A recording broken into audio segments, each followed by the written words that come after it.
Jim Bob, we spoke to Shane. He was saying AD Mitchell stood up in the team meeting and took responsibility for the fumble.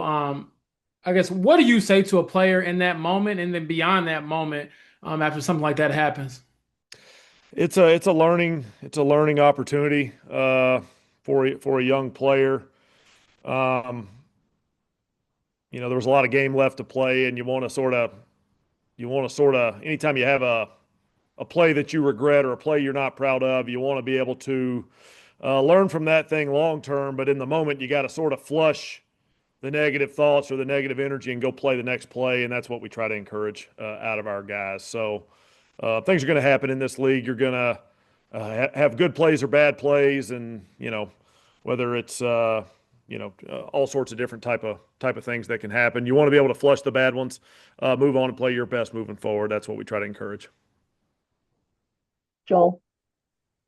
When you looked at Daniel's interceptions, does he need to get those throws out a little earlier in the down, maybe, or is it just maybe kind of a ball he didn't quite let go the way he wanted?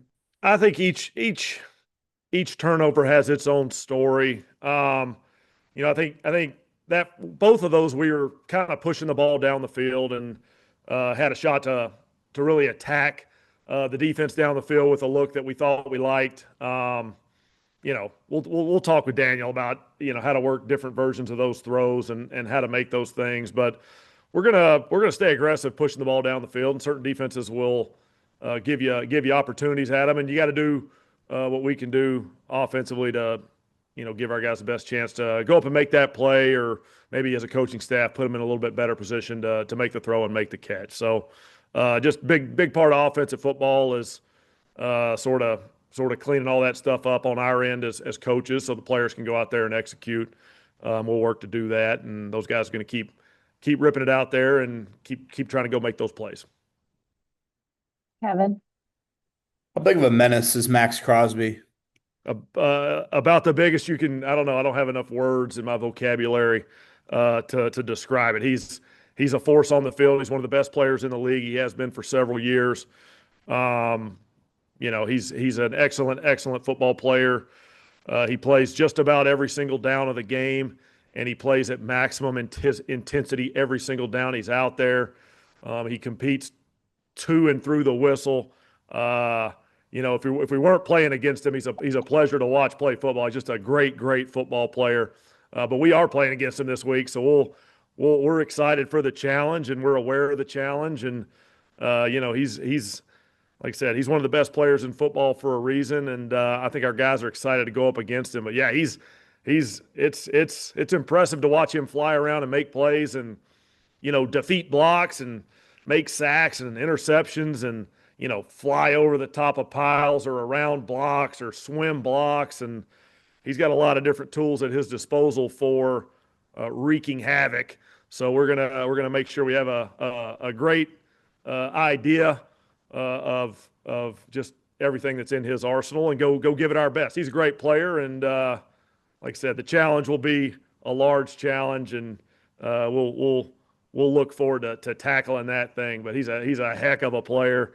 Not saying anything controversial there, because I think everybody in the league would agree with that. This guy's a phenomenal football player. And then Shane talked yesterday about, AD needing to earn trust back. For you, how would that look this week for AD? It's every meeting and every practice, you go about your business the right way and you get better. You're a young player, you're improving through a practice drill or a practice period, or just anything that we do. You just go back and you get back to doing work the right way. You don't dwell on the past too much. I think that's probably a key for a lot of us in our line of work. We're going to have negatives, right? You're going to lose games. The best players, coaches, teams, whatever in the history of the NFL, you still lose some games. You still have some things go against you. You still have some plays that aren't quite perfect on your resume. Those guys that put together really impressive careers are able to digest those things, learn from those things, and then go back to work and keep getting better. You can't let one play dictate, one play from last week dictate how you perform next week. You just got to go put work in, and AD is going to do that. He's had a really good attitude about how he goes about work. You guys have asked me kind of several weeks here, how's AD Mitchell working around the building. He's in here, he's working, he's getting ready for the next opponent, he's getting ready for whatever we may have on the call sheet that week. He's practicing, he's getting extra catches, he's doing all the stuff that you want a young receiver to do. So the goal for him is, let's learn from any mistake that we may have had, and then let's go attack getting better. Right? It's early in the year. There's a lot of year left, which means there's a lot of getting better to be done for all of us, but especially for a young player in this league like AD. We'll do a few more here. Jake. It seems like Josh Downs has been used a lot within and inside the sticks than normal. Probably used to seeing him stretch the field a little bit more. How do you guys get him, branching out a little bit more, like we're, I guess, kind of used to seeing over the last couple of years? Yeah, and I think sometimes that comes with the weekly game plan, which ties in with the weekly opponent and how we're maybe utilizing all our guys within the pass game and sometimes the run game, right? Those receivers sometimes get involved in a run play here or there. So we try to put the entire picture together to give ourselves the best chance to win each week. Josh is certainly capable of doing a lot of different things to help our offense. He has in years past, and he did have that real nice catch down the field a few weeks back on a 3rd and short. So Josh is capable of a whole lot of stuff, and we will not restrict his ability to go attack the defense. But each week it might be a little bit different. There's certain sort of plays down the field, they call them shot plays or whatever. There's certain sort of plays where you're pushing the ball down the field that are better served for one position versus the other, or maybe they play off of a certain route that one guy has run versus another guy has run. So we're lucky enough to have a wide receiver crew with a lot of varying strengths and talents, and we try to put those guys in as good a position as we can to go have success. Josh is putting together a nice start to the season. Each weekly game plan is a little bit different for him and for all our guys, but he's certainly capable. I'm sure we'll see that again before you know it. Whether it's this week or next week or whatever, the weekly game plan is Josh attacks it and he tries to detail it up and use the information that he can accumulate through the week to go play his best football, and he did just that the other day. He'll keep doing that. Josh has been really, really fun to work with. Chap. Yeah, Jake mentioned what I was going to mention with Josh Downs again. I know it's week to week game plans and all that, but after 4 games, does it feel like he needs to be more involved? When he's like 3rd in targets, and I guess off of that, how much does Tyler Warren's presence sort of eat into what he might normally do? I think there are, the targets get spread around, and I think that's a good thing for an offense attacking a defense. I think Tyler's production this year has been a really good thing sort of offensively for us, which spreads targets a little bit more for all the guys. But you're talking about sort of internal inside the numbers. Josh can line up all over the field. He does end up in the slot a little bit more than he ends up outside. So there's probably some truth to that, Chap, but I think it's a beneficial truth for the Colts offense. We'll make sure, we're lucky enough to have a bunch of good players out there running around. When we call a pass play and we get 5 eligible players, we're lucky enough to have 5 pretty good ones out there running around most downs, and those guys all deserve the football quite a bit. They all deserve targets, and we're going to work like crazy this time of the week as a coaching staff to make sure that we're utilizing everybody. I think it sort of ebbs and flows as the year goes.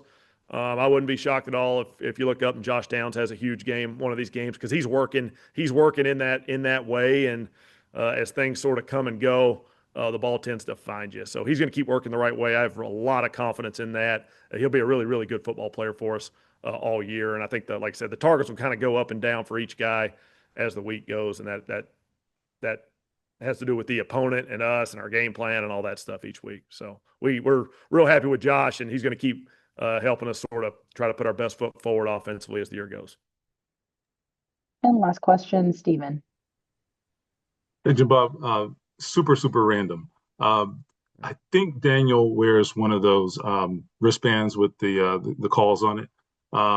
But this is not a question about him. Just generally speaking, I was just looking for different opinions. Why do some teams and some quarterbacks wear them and others don't? Do you have any preference about all that? Does it matter? I've heard things elsewhere is why I ask. No, it's an interesting. I was excited once you said it was going to be random. I didn't know what was coming. So these are fun. We should do this one a Keep week. you on your toes. I think one a week. Anyway, no, it's a really good question. Growing up as a young coach in this league, I think you can track some of the trends schematically. You would say there's maybe more motion these days than there used to be, which means maybe the huddle calls, the formations and motions lead to a little bit longer huddle calls. Those huddle calls can get pretty wordy and pretty exotic. Some quarterbacks, or at least quarterbacks of years past, of yesteryear, would have never wanted to wear a wristband because in the huddle they wanted to be able to spit that play out. But gosh, these plays are getting pretty wordy sometimes these days. Different offenses have different verbiage systems, and some of them are quite wordy and some of them are pretty succinct. I would say each quarterback has a different mindset on the importance of a wristband. I sure do think it's helpful when you're able to spit that call out off the wristband. Sometimes it allows us offensively to maybe do something that's a little bit more exotic from a formational, emotional motion standpoint that we think is going to help us that week that maybe if we didn't have a wristband, we might not do. So I bet you each staff has had some version of that discussion. I know there are mindsets about it, and I think there are mindsets about it that are maybe different than they were 10 years ago or 15 years ago. But those things change with the times, like we all try to do, I think, a little bit. So tends to be best practice, at least for us. Right now, we think it's the best way to go about business. All right, cool. Thanks. All right. Thank y'all. Have a good Tuesday. Thanks, Jim Bob. Appreciate it.